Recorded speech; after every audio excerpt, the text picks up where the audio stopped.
Hi, my name is Lina and welcome to this episode where I will show you audio effect rack that I have created for vocal mixing. So I will show you how to use that, some tips for editing, as well as how to balance your vocals so that they sound good with your whole mix. So that's all in this episode, so keep on watching.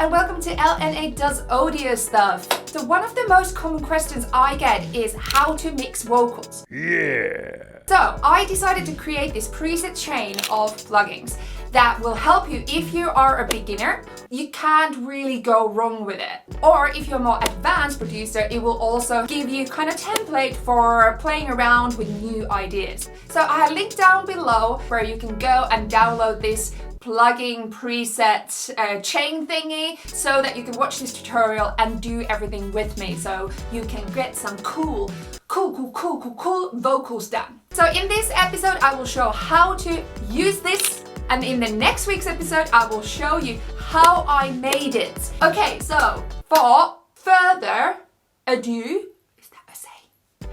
Let's get into this tutorial. I put the lights on. Ooh, yeah.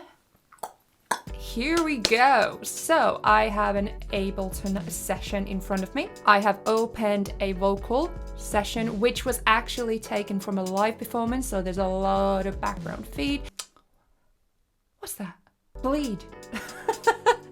Feed, bleed. 3 quick tips what to do before we start mixing, editing and tidying up all the vocals. Take all the unwanted breaths and clicks and noises away, and also always add fades. So Ableton Live adds fades automatically. If you zoom in, you see that there's a little fade there, but I would add a little bit more like that. She thought. So there's a nice like she thought instead of going to. If we want to have it as a 1, we can always highlight it and Command J and just bring it all together. So now it's a bit more tidier.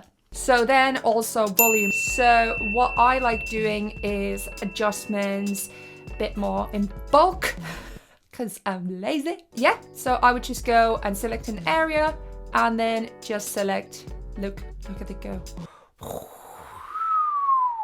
And adjust the volumes. Okay, so let's go to LNA's wonderful vocals plugins. I hope that you have already downloaded, put it on an audio track and also saved it. So example, you could put it in presets, audio effects and audio effect rack, and then it comes there so you can always access it whenever you want. To make things more simple for you, I have actually also created PDF for you to go through, step-by-step guide for this preset plugin. So what are they and what do they do? So let's get mixing our vocals. First things first, we will gate it just so that we have actually tidied up it properly.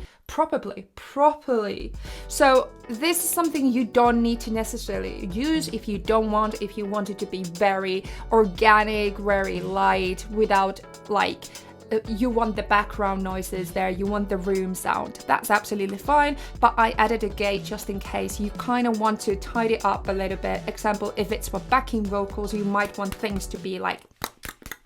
So let's have a listen. She thought he was she thought official and ended. So I can hear it already working around here. I don't really want to do too much for this one. So even just going to minus 53 decibels is enough in this one. So again, depends what kind of song you are doing. This is a very good way to kind of make it more accurate, more sharp. Next thing we have in line is compression. These settings will make your vocals closer, more present, more vibrant, more deep. Yes. So how to apply compression. In this instance, the good way to know is that you start turning this up, and when you actually start hearing it to get much louder, then you know that then you just take it back a notch. It's because it's set up so that it doesn't reduce ridiculous amounts of gain, but it adds a little bit. And if you have used compressors more, you might recognize that, oh, this is the point where it starts to really reduce the dynamic range and it starts to really squash it. So I should just take it back a notch and not squash it that much. The settings are made so that you can't really do much damage. And end it that way. So in that point, I feel like it's getting too much. So I'm just gonna take it back a notch. She thought he was superficial. Okay, so the next parameter here is compression dry wet. So it's the dry wet knob on the compression, and basically what that is, basically parallel compression, however it's said.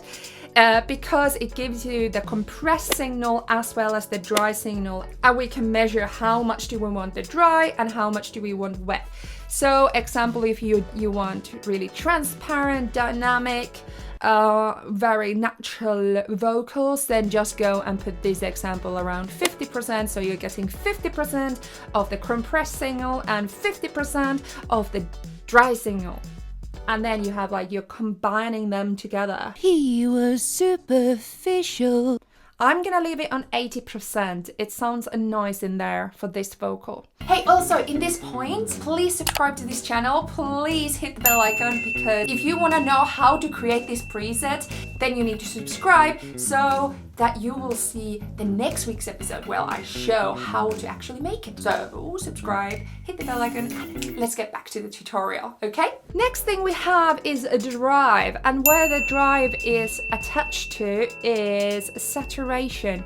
So that is the saturation drive. We can analog clip the signal a little bit and add a little harmonic structure to the vocals. It gives you more presence, more zoom, that kind of like pop, I'm here type of thing. Like, especially if you struggle hearing your vocals from the mix, adding this drive can really make a difference. So let's add a little bit of that so we can make it more sharp. She thought he was superficial. Again, it's adding gain a lot, and that's why we have the output here.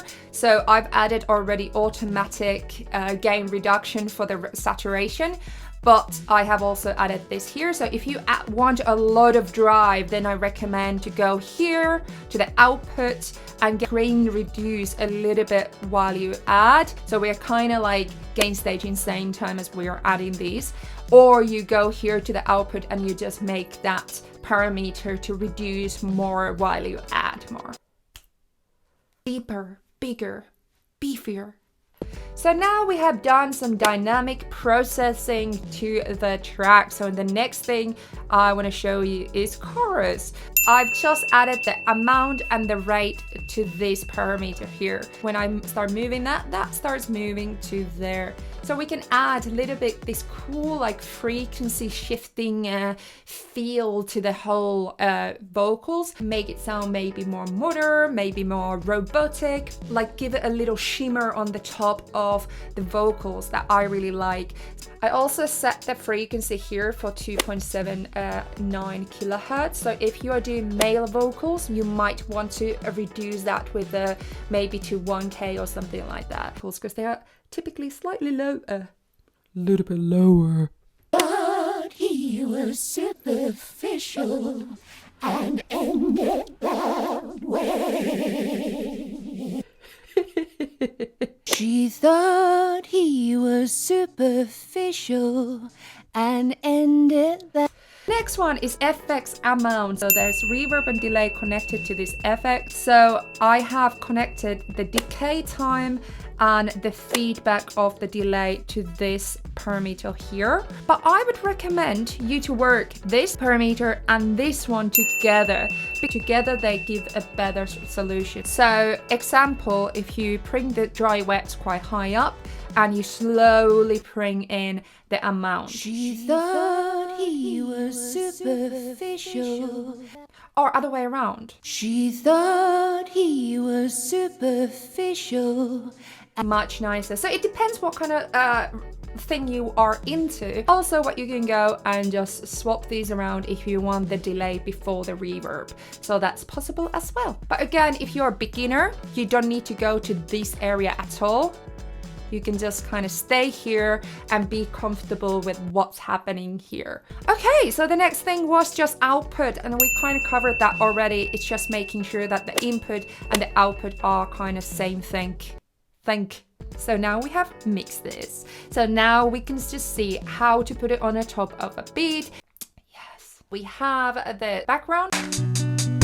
I like mixing vocals separately, then everything else separately, and then bring them up like this. So how I like doing it is that I make sure that the main track is good volume so that there's enough space for the headroom, and then I take down the vocals. And then I start playing the main track, that we bring up too much, yeah. And then we take it a little bit down, and that's where it is.